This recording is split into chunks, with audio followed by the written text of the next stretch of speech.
Lo peor que me podría pasar sería tener una discapacidad. En México, 9.5 millones de personas tienen una discapacidad. Esto representa el 7% de la población. ¿Cuántas de estas personas recuerdas haber visto realmente esta semana? Porque este 7% no solo es una estadística, es una población que muchas veces no es vista, no es escuchada y no es considerada. Yo hoy no vengo a hablar de mí, yo hoy vengo a hablar de José Manuel. Él es una persona con discapacidad que no solo cambió mi vida, cambió la vida de toda mi familia. Él es mi hermano, tiene una discapacidad poco común que se llama colpocefalia. Esta lo condiciona a depender completamente de los demás. En nuestro caso es principalmente de mi mamá y de mi papá. Ellos lo bañan, lo cambian, le dan de comer y lo cuidan día a día. José Manuel no habla, se comunica a su manera, por medio de ruidos, sonidos y gestos. Él sí camina, pero con dificultad, por eso utiliza unos aparatos en las piernas que se llaman férulas, que le ayudan a dar el paso de una manera más firme. Y también es por esto que está constantemente en una silla de ruedas. Sé que al escuchar esto, muchos podrían pensar, pobrecito, José Manuel no tiene vida, fue lo peor que le pudo pasar, o a esa familia se le acabó la vida. Pero la realidad es otra. Su discapacidad no nos quitó la vida, nos la transformó. Desde el diagnóstico, la búsqueda de soluciones, los doctores, las terapias, todas esas operaciones innecesarias y un sinfín de investigaciones que desataron esa montaña rusa de emociones a la que nos enfrentamos todos los familiares. Crecer con José Manuel me hizo aprender muchas cosas. Desde ver lo bueno de las cosas, ser positiva, descubrir que la familia es lo más importante y también me hizo entender algo muy duro, que las personas con discapacidad no es que tengan menos capacidades, es que tienen menos oportunidades. Yo veía cómo la sociedad, no su discapacidad, le ponía barreras y le cerraba puertas. Desde los colegios, que no lo dejaban entrar porque no tenían un profesor o profesora realmente capacitado que pudiera trabajar con él o cuidarlo. Los lugares a los que no hemos podido entrar porque la silla de ruedas no cabe. O los lugares en la calle en donde nos hemos sentido un poco incómodos porque percibimos esas miradas de juicio. Un 19% de las personas con discapacidad no tiene escolaridad. Esto es casi 4 veces más de los que no tienen discapacidad. Y un 60% no tiene trabajo. Este es el problema real. ¿Cuántos talentos estamos desperdiciando? ¿Cuántas historias no estamos escuchando? Porque esto tampoco es solo una estadística, es una población. Son personas que se despiertan cada mañana sabiendo que aunque tengan ganas de estudiar, trabajar o aportar, el mundo ya decidió que no hay un lugar para ellos. Significa que hay personas con discapacidad que esperan toda su vida una oportunidad que tal vez nunca llegue. La pregunta real no es qué pierden las personas con discapacidad, es qué perdemos todos nosotros, porque cuando excluimos, perdemos talentos, perdemos ideas y perdemos la posibilidad de construir un mundo mejor, un mundo más humano. Recuerdo una vez que estaba en un restaurante. José Manuel estaba conmigo. Él no hizo nada extraordinario, solo existía. Y aún así, los demás dejaron de hacer lo que estaban haciendo para voltearlo a ver. Y no con una cara de curiosidad, con una cara de incomodidad. Por eso hoy quiero que pienses, ¿cuándo fue la última vez que viste a una persona con discapacidad en público? ¿Qué hiciste? ¿Qué pasó por tu cabeza?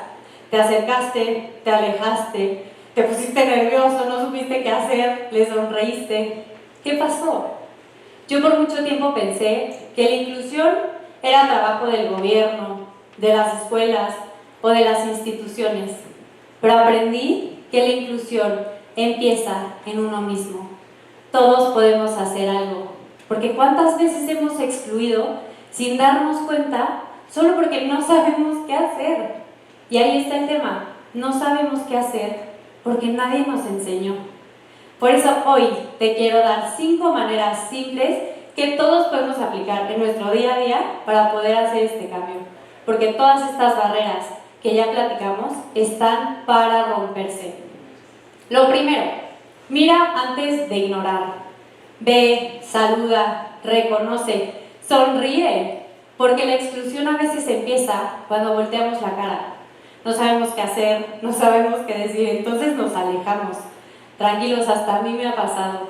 Lo mejor que podemos hacer es perderle el miedo. Pierdan el miedo a lo que puede salir mal. Yo estaba trabajando hace unos años en una institución de personas con discapacidad. Al principio yo estaba muy nerviosa porque no sabía qué plática sacarles. En el momento todos me empezaron a platicar de todo, de su fin de semana, de lo que comieron, de lo que no comieron, de todo. Y me la pasé mejor de lo que me pude imaginar. Por eso hoy te digo, déjate sorprender por la discapacidad. Te vas a dar cuenta que es muchísimo más fácil de lo que tú te hubieras imaginado. El segundo, pregunta antes de ayudar. Podemos pensar que la inclusión es ayudar todo el tiempo, pero ayudar sin preguntar también es una forma de imponer. A muchas personas en silla de ruedas les ha pasado, por ejemplo, que llega alguien por atrás y empuja su silla. Claro, la intención puede ser buena, pero la experiencia se puede sentir un poco invasiva. Por eso, la inclusión no es adivinar o suponer lo que el otro necesita. La inclusión es preguntar con respeto. Tercero, no hables de la discapacidad, habla de la persona. Cuando hablamos de discapacidad, nos puede llegar una sola cosa a la cabeza. Normalmente puede ser una silla de ruedas, pero la realidad es que hay otras discapacidades. Está la física, está la intelectual, la de comunicación y la mixta. En el caso de José Manuel, él tiene la discapacidad mixta. Pero hay algo muchísimo más importante que todas estas condiciones. Hay algo que va antes y es una persona. Por eso José Manuel no es un discapacitado. José Manuel es mi hermano, que le encanta la música, disfruta el tiempo en familia y tiene algo que todos nosotros tenemos, una historia que va más allá de su condición. Por eso José Manuel es una persona con discapacidad, una persona antes de su condición. Después hay que cuidar los espacios. Nosotros podemos pensar que los espacios físicos son un privilegio, pero en realidad son una necesidad. Lugares de estacionamiento, rampas, elevadores. Cuando alguien se estaciona en un lugar reservado solo por un momento, no se imagina que para la otra persona ese lugar es la única forma que tiene para bajarse del coche en una silla de ruedas. Por eso no, la accesibilidad no es comodidad. La accesibilidad es la diferencia entre poder permanecer o quedarte fuera. Y por último, no le tengas miedo a la discapacidad. Hay muchas personas que realmente me han dicho lo peor que me podría pasar sería tener una discapacidad. Pero crecer con José Manuel me enseñó que es todo lo contrario. La discapacidad no es el fin del mundo. Gracias a la discapacidad empecé a ver la vida con otros ojos. Empecé a valorar cosas que antes no tenían tanta importancia para mí. Una sonrisa, un abrazo, un momento juntos. Por eso no es el fin del mundo. Y tampoco es algo que le pasa a unos cuantos. En realidad la discapacidad es una posibilidad que acompaña la vida de todos. Por eso, construir un mundo más inclusivo no es para ayudar a los demás. Es construir un mundo en el que cualquiera de nosotros podría necesitar vivir en cualquier momento. Entonces no, la discapacidad no da miedo. Lo que da miedo es lo desconocido. Y lo desconocido se quita con algo muy simple. Es acercándonos. Acércate, reconoce. No se trata de grandes cambios, se trata de pequeñas acciones cotidianas que podemos hacer todos. porque José Manuel no necesita que lo entiendas todo. José Manuel lo que necesita es que no te alejes, que no le tengas miedo y que no lo conviertas en invisible. Incluir es hacerlo humano. Por eso todos podemos hacer estas 5 cosas. Hay que mirar, hay que preguntar, hay que decir persona con discapacidad, cuidar los espacios y perderle el miedo. Todos lo podemos hacer. José Manuel me enseñó que la inclusión no empieza cuando alguien entra a un lugar, empieza cuando alguien abre una puerta. Y hoy esa puerta no depende del gobierno, de las escuelas o de los demás. Hoy esa puerta depende de ti.